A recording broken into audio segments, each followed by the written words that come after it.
und jetzt das 10. Team, last but not least, the Green Team. Bisschen Applaus.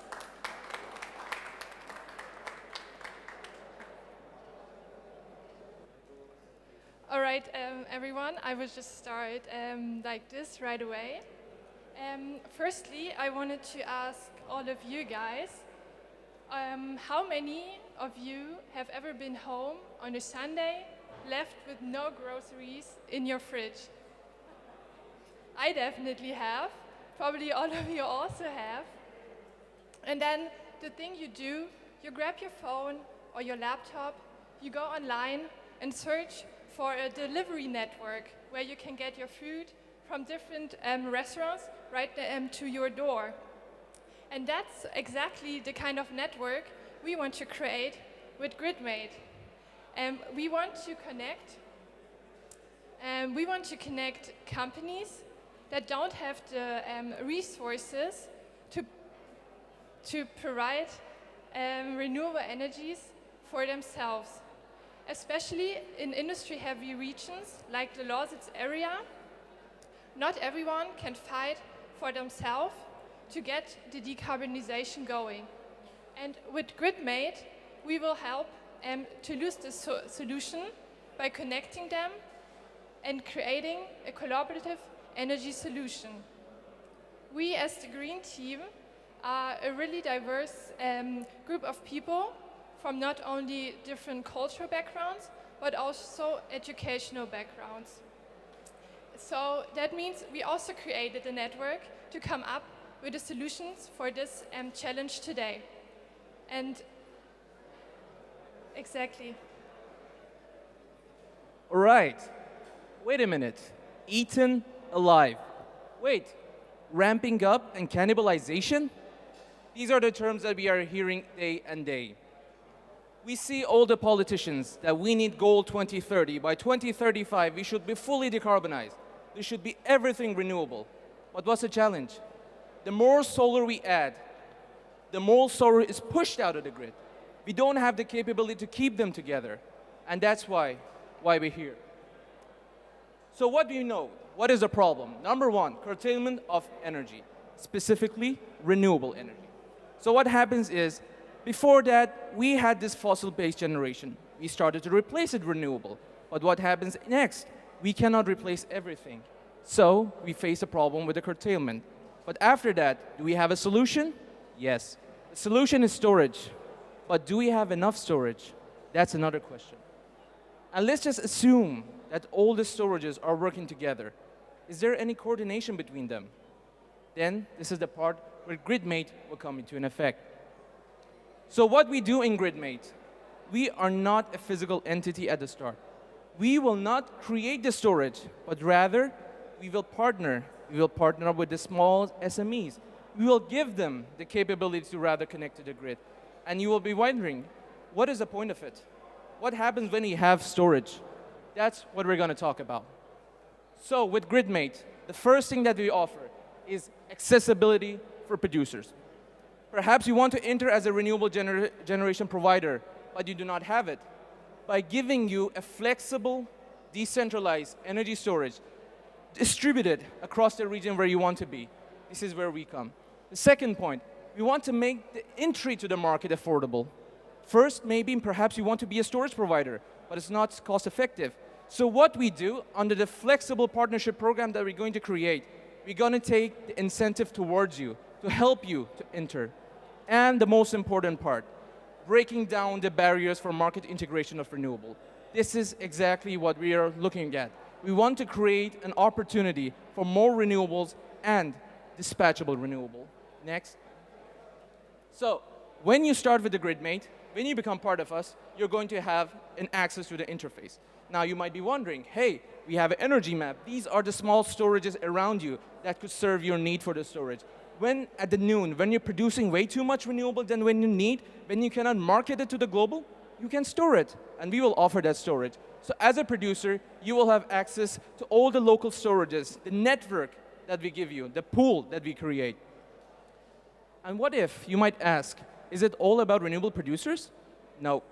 We are going to create a network. We are going to create the demand for storage, and by doing so, we will give the flexibility, and we will also give an opportunity for smaller players to come in.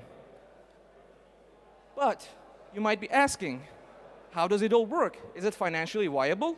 Are you going to suddenly randomly pull out the magic wand and say, hey, here's my pool? No. Everything starts. As they say, Rome was not built in a day. So is our project. So what do we have? We have the concept. What's next? We have to start the initiation. Our first initiation model is based on energy arbitration. We do not have any physical asset yet. But with help of small investment, we can actually start grabbing small producers. Now, this is the important bit. Small producer alone cannot participate in a wholesale market. But together, aggregated under one entity, they can actually enjoy. Still, there comes a question. How can they earn from it? The current problem that we face in the energy market is the average energy price. The cumulative negative hours in Germany in 2024, as of now, till yesterday, was 414 hours. A year ago, same number was 263. A year before that, the maximum was 300. So the direction that we're going, the cumulative negative hours are going to increase. This is the time that we're going to store the energy with small energy providers. But that's not it. First, we built our small network of concentration of pools, but that's not what we want. We don't want to be the asset holder. We want to be the network provider in this case. That comes stage two, the growth. After building a small pool, we are going to build partnership with the other industries. This includes not the main IPPs at this stage, but rather the companies who want to integrate solar or any kind of renewable in their grid. Once we reach that point, our business model is no longer energy arbitration alone. Rather, it's a combination of the arbitration, the part expertise that we will provide for the other storages, and also the bilateral contract, because the other companies want to have a flexible share of that storage. This is what we're going to provide. But that's not the long-term goal. At the end of the day, we just want to have an environment where all the players could be. This is the last goal that we have, the expansion. And the last goal is that we want to put the energy arbitration to the side, but focus more in the connection of renewable providers and the industries with all the problems and difficulties taken away. Thank you so much for your attention.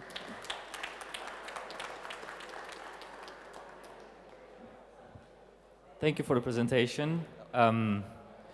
First thing that comes to mind is you said first step you collect some asset yourselves, and for that you need some initial investment, and then you get other people to also participate in the pool and then scale and turn into the pool liquidity provider or pool network organizer solely. What's the ballpark number of initial investment you need, and what kind of first assets do you see yourself taking? Is it like batteries of certain sorts? Where do you place them? This is the question. As per a recent survey done by Bloomberg in 2024, the average cost per unit of storage across the globe is $164 per kilowatt hours. Now, this includes large-scale projects, the cost of battery, the cost of grid connection, and the optimization and entire EPC contract as a whole. The survey was done by Bloomberg in 2024. Of course, the number could go up and down. It is skewed by the cheap storages in China, but rather high costs of operation in the other regions, for example, United States or in Europe. But with the average cost being $164 per kilowatt hour, the minimum requirement to participate in the EPEX or the wholesale market being 1 megawatt is to be 100 kilowatt. If we multiply the figure, that will make us $165,000. That was the bare minimum to start the energy arbitration. But that's not what we're going to invest 100%. We're going to look for partner. That's the whole case. At the very minimum, we need that 165 to ensure that even if we don't have a partner, we can create a small network. Once we establish the network, then we can show a good faith and we can find companies who want to participate in it.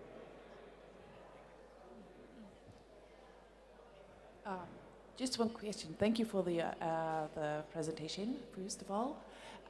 Is this a micronet? So you're not connected to the overall grid, right? Yes, this is a decentralized network. The storage can be in your house, can be in your garage, or can be in the garage of a big industry. So it's decentralized. All the location will be connected to our network. We will control it centralized from our website. That you could give us the access. You will only give us access to the inverter, and the share that we have. You can use the remaining part of the storage as you wish, or you could also give it to us to do the energy arbitration and share the earning with you.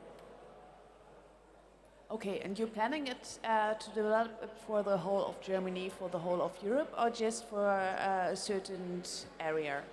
For now, at the infancy stage, we have to focus on the area where we can actually communicate, we can actually gather. Okay. But this is a prototype. Once fully active, the best area could be Germany because of the way that government is planning. We have 100 gigawatts of solar installed capacity, but the maximum demand of Germany has still been 89, but we cannot do it. So that's the goal that we have. The next Spain could be Spain, where the current issue is going on, and we can move further. Mm-hmm. Thank you very much for the nice presentation. I have a question. There is an initiative called Energy Cloud. And this is somehow something what you also envision. So you have a cloud of energy storage and you use it. What is your cost model for it? So when you as a service provider charge then someone to provide your services, how do you charge it? Is it by energy consumption or is it by a contract, by a fixed contract? So how do you do that? So at the very first, the main cost of effective, if anyone wants to join us, wants to be part of us, is about the flexible partnership, how much they're going to invest and how much they expect us to do at the first stage, or at later stages, how much bigger industries are going to invest. That's the first main CapEx part. But operationally speaking, if we are going to do an energy arbitration, it means that we are optimizing. And for that optimizing, we will have a share of the upside. If there will be a negative, of course we can take it. But if there will be upside, at the initial stage, we will finance ourselves from the upside potential for the margin. Moving on, the investments that will be growing, it will be a good business for us in that case. Thank you. Thank you. Then, it's time again, and thank you for the great presentation once again. And now that all presentations are over, yeah.